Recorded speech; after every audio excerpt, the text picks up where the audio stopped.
So fans, welcome back to my channel. Welcome to another movie review, and again another spoiler-free slash spoiler hybrid review. Still again, ring light, still trying to experiment with a couple of things with the lighting and all that stuff. Hopefully with good lighting I'll get good colors in post, just not to make it too bright, but all that stuff. But all right, well, that. So today we'll be finally covering a film that I've been hyped to see this year. Sorry, I'm a little tired right now, and I wake up extra early in the morning the next day to go to work. But still, finally I got the chance to see it, and hey, now's my chance to just talk a lot about spoilers. And today we'll be talking about Spider-Man Across the Spider-Verse. Coming up right now. If you guys enjoy the show. All right, guys, quiet on set. Scene one, take one. Action. Boom! Now, if you guys like this video, make sure you guys leave a like, comment, and subscribe. Make sure you share, friends, also hit that bell for notifications because it helps the channel out. And I fucked up because I'm that tired. Also, bear with me, you guys. Sorry if this review is very sloppy. It's because I did just see it today, this morning, and I had enough time to process everything. But still, it's gonna be a messy review, but if you guys can bear with me, thank you guys. And again, it's also tired, but still, if I could talk a lot about this film, I would, but still, trying to keep it as short as I can. So Across the Spider-Verse is basically Miles Morales and Gwen Stacy. Basically, something that happened in the events of the first movie. This is a spoiler-free section. And, well, the Spot is seen, he's causing mayhem, but also creates this multiverse dimensional portals he creates with his spots. And, well, Gwen and Miles gotta find a way to stop him. Well, they cross paths with, well, of course, Peter Parker and, well, Miguel Ojeda, played by Oscar Isaac. Shameik Moore and Haley Steinfeld return, and they're just great as ever. So basically, they gotta find a way to stop the Spot, but then again, at the same time, due to some of the actions, I'm trying to simplify the plot here, it looks like a couple of things called the canon is ruined, and well, pretty much, in a way, Miles is to blame. It's not actually at all, but Miguel is, well, very concerned. He doesn't want to cause another chain reaction to the Spider-Verse, as Miles likes to put it. So that is my messy ass plot, but then again, I'm trying to keep it as short as I can, but then again, simple plot, but still complex at the same time. So let's just get on to the spoiler-free review. So right here, I gotta say that this movie is one of the best films I've seen this year. All I gotta say is, let me just say, I'm gonna echo everything what people have been saying. The animation is art. There's gonna be a lot of messy stuff here in the review, but man, every single frame of this movie you can have as a wallpaper on your laptop and your desktop, all that good shit. Oh my god. I hit my mic probably. This movie is a work of art. This is peak animation in my opinion, and wow, the mix of pretty much CGI and 2D animation is so good here. The styles of animation, the Spot looks so cool. You can see I believe you can also see with some of the characters like Miguel O'Hara, played by Oscar Isaac. You see some of the sketch lines. I believe when they first animated that, it's like I remember I would buy sketchbooks when I was a kid, like little how to draw your Spider-Man or Batman and all that stuff, and you have to draw circles and lines as an outline, I believe. And then that's when you draw the muscles in, that's when you draw the facial stuff, and it looks just like that. And it brings me back when I was a kid, when I would draw this stuff on these little books and the tutorials, how they would teach how to do it. And it's just so good, man. The animation is great, the colors are spectacular, it's just freaking phenomenal. And even the editing is very freaking tight, like it's intense. Like a lot of the editing is intense, especially throughout the end of the film. It is so cool. The Easter eggs are so great, man. There's a lot of stuff that you gotta see this movie a couple times to get all the Easter eggs, and hopefully I get to see it again before we take it down from the theaters. And man, the score is great, the soundtrack, it's just as good, maybe probably if not better than the soundtrack from the first movie, but god damn, this is great. The voice acting is top notch. I mean, Shameik, Haley, and Oscar bring it their all. It's so good, and there's a lot of great characters. Of course, I love Oscar Isaac as Miguel Ojeda, you know, that's awesome. Shamik and Haley, again, it's awesome. And I say that Haley Steinfeld has so much to do here in this second movie than in the first movie, and because the first one I feel like is more Miles' story. This also it's also Gwen's story too, and it's just great. The stuff with her father, with I think he's Captain Stacy in this one. I'm not sure. I think he's Captain Stacy here because I know him as Captain Stacy from Spider-Man 3 and all that stuff, and in the Amazing Spider-Man 3. But yeah, her dad. Yeah, their relationship is so, I'd say, complex too. I mean, it's stereotypical in some father and daughter stuff in media, but still in a way I'd say complex. And what I mean by that is basically how they argue. There's so many layers on what it's like to be a father, and in this situation, in many situations actually, when your girl is, you know, you're not really getting, you're not getting to communicate with your daughter more. And of course, Gwen as a teenager, as a teenager, she has to juggle her responsibilities as the Spider-Woman, or we call her Spider-Gwen, and dealing with her dad, who is a cop, who we all know that she's in a way responsible for the death, well, not responsible, basically Peter Parker's death in her universe, and well, her father believes that, well, Spider-Woman is the murderer of Peter Parker, and it's just it creates this friction, and I really like that a lot, especially towards the end. Miles's parents are so good in this movie, and man, Miles's mom just steals the show. She's just amazing. And speaking of parents, man, it's nice to see Peter and Mary Jane have a kid. She is so fucking cute and amazing.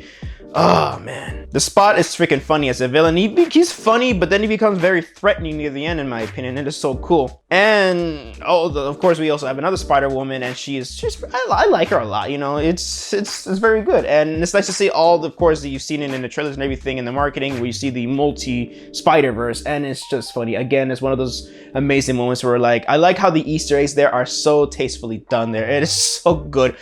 Oh. But man, one last thing is Miguel O'Hara. Holy shit, that guy is a brute force, man. He is so fucking cool, and you understand the motives on why he's so serious all the time, and well, why he's sort of, in a way, without giving too much away, if you haven't seen the movie yet, an anti-hero in a way. You understand, because the little motive there, his motivation, he's not in the wrong, in my opinion, and I'll just talk about that in the spoilers. And overall, this is so cool, man. People talk about this is the Empire Strikes Back for this trilogy of Spider-Man films, and I'd say yeah, because man, the way it ends, it's so good, and I can't wait to see Beyond the Spider-Verse next year. And this juggles everything of what it's like to be Spider-Man. It juggles everything in a good way, how responsibilities, and again, talking, and also talking about how you want to reveal your identity, if you trust your family or friends enough to reveal your identity. And this is, again, with the first one, it's always about with great power comes great responsibility, and they just go straight ahead with this one too, full frontal. And holy crap, it is so good. It's very emotional the more I think about it, and it's awesome. This movie is so cool, complex, and it just adds so much tension and stakes in this movie. My God, I cannot wait for the third one to come out, man. If only 2024. I believe it's 2024. That's when the last one comes out, man. And I can't get soon enough, man. It can't get here soon enough. And with that, I'm gonna say that this movie gets a perfect 5 out of 5 stars from me. I'd say if you haven't seen it yet, fucking go see it, man. It's so cool. And I am tired at this point, so right there, I'm gonna say, spoiler alert, click away if you don't want to hear spoilers. If you don't care, then stick right on ahead, and I'm just gonna try to wrap this much as best as I can with the spoilers section, because I want to talk about a couple of spoilers here. So yep, go see Across the Spider-Verse, please. So now we're gonna talk about in the spoilers. So what I like about Miguel O'Hara's motivation is that basically this Miles, as far as I believe, again, this is, I might be not analyzing this wrong or seeing this wrong. I'm pretty sure other people see differently than I do, but from Miguel, his motivation on why he sees Miles as a threat to the multiverse is that, well, this Miles that we all know and love, he's not supposed to be the Spider-Man we know and love. I mean, it's very obvious in the first movie how this different dimension is not like the main multiverse as we know with Peter B. Parker, who's the OG Spider-Man, like Spider-Man that's the real Peter Parker, or the, I don't know, the main Peter Parker. It's just that originally, since the first movie, they opened up the portal and a spider crawled out of the portal, and the spider had a label from I believe, according to the spot, 42, which I believe is Earth 42, and that is the Miles. I believe that Miles, he's supposed to like be bitten by that radioactive spider and not the Miles that we know. So it creates this alternate timeline where that Miles who never got bitten becomes the Prowler, and that is the ending. And it also just creates this alternate dimension, and it just leads to bigger threats as far as I know. The biggest one is that Miles is an abomination apparently, and I gotta say, Miguel's not wrong. It sucks. I love Miles, but Miguel is... I'd say he's right with that. I mean, this Miles was not supposed to be Spider-Man, but then again, I mean, that can all change. Just because that wasn't his fate does not mean it's a bad thing. And again, going back to the threat, again, I'm all over the place, I'm tired. Miles he sees that he's gonna lose his father because he becomes captain, and all the captains, I'd say, aside from Uncle Ben's and Uncle Aaron's, they all die. Like, you have Captain Stacy dying, or Gwen's dying, after Ben Parker, Uncle Ben. And he sees his father in the spot shows him that he sees other father-like figures, or cop figures, or captain figures, and, well, like Indian Spider-Man. Originally, he saves Indian Spider-Man's girlfriend's dad. He was supposed to die, and right away causes a chain reaction to the canon. So Miles loves his dad so much, and he sees his father dying in a similar way as, well, Indian Spider-Man's father. I mean, not his father, his who's the basically future father-in-law to his girlfriend. I mean, his future father-in-law. Well, basically his girlfriend's dad. And I get it. He wants to go after his father to save him, but then again, I believe if Miguel lets him go, it's gonna cause a huge hole and cracks in dimensions, and basically a chain reaction to a lot of stuff that I might have not paid full attention, because probably I went to the bathroom at the time, but then again, I had to go to the bathroom. But it creates these timeline things, and it's just crazy, and Miguel has to stop Miles from creating another one of these. If not, it can probably shatter the multiverse. I believe somebody can correct me in the comment section. So yeah, and Miguel is not wrong again with the creation of Miles as Spider-Man, and basically causing another chain reaction. Going back to also Gwen Stacy and her father, I love that argument they have at the end, where basically, of course, in the beginning she reveals that she's the Spider-Woman, and her father at the end, you see him trying to process everything, and, well, I like that he supports her in the end. They actually have he quits the force, and I think that causes another thing happening. I believe he was supposed to die, and then now he's not gonna die because he quit now. But I also love that conversation that him and Gwen have. I also love how the animation becomes all watercolory and just adds to the mood and the tone of that scene. It is so cool, and all the Easter eggs is great. It's nice to see. It's nice to see Donald Glover as a different Prowler. It's so cool. Oh, excuse me. It's nice to see the Spectacular Spider-Man I used to watch when I was younger. He's in there. A PS4 Spider-Man. Oh man, it is so cool. I like that also. I say they kind of pull a Lord of the Rings, Return of the King sort of ending a bit. How they keep hyping you up for a end or a cutaway to credits, but they keep building, and then it just, again, they do that awesome build where they reunite all the characters in the first movie and just to hype you up for the next one. It is so cool, and I just love the editing and how creatively intense it is.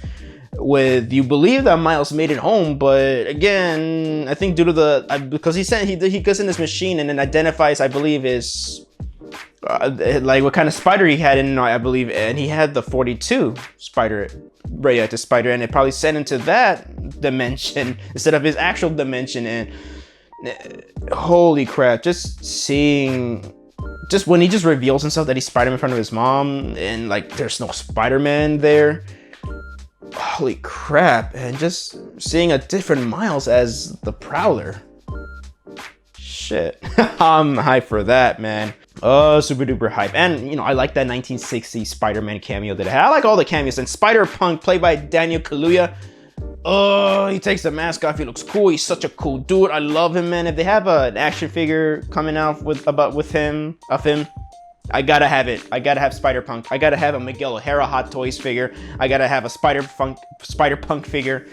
Oh, everybody's great. Every character is great in my opinion here. It's just basically the drama and intention is just ramped up here. I really love it. And sorry, again, I apologize. I'm gonna wrap this review up now. I apologize if I kind of misinterpreted a lot of things in the movie. I am very tired, so I mean, that's not a good excuse, but still, it's just crazy. It is a lot of stuff for me, in my opinion, to take, and it's so cool, dude. I mean, this is a sloppy ass review, but I mean, I don't care. I had a lot of fun talking. It is so cool, but hopefully somebody can correct me in the comments section, and it's gonna be greatly appreciated. So that it basically wraps up the spoiler-free / spoiler review of Spider-Man Across the Spider-Verse. Hope you guys enjoyed the video, and thank you guys so much for watching my video. So let me know down in the comment section down below. Have you guys seen Spider-Man Across the Spider-Verse? What you guys think about it? Please let me know down in the comment section down below. I'd like to hear your opinions on it. So this is Javi from Javi Productions signing off, and hope you guys enjoyed the show.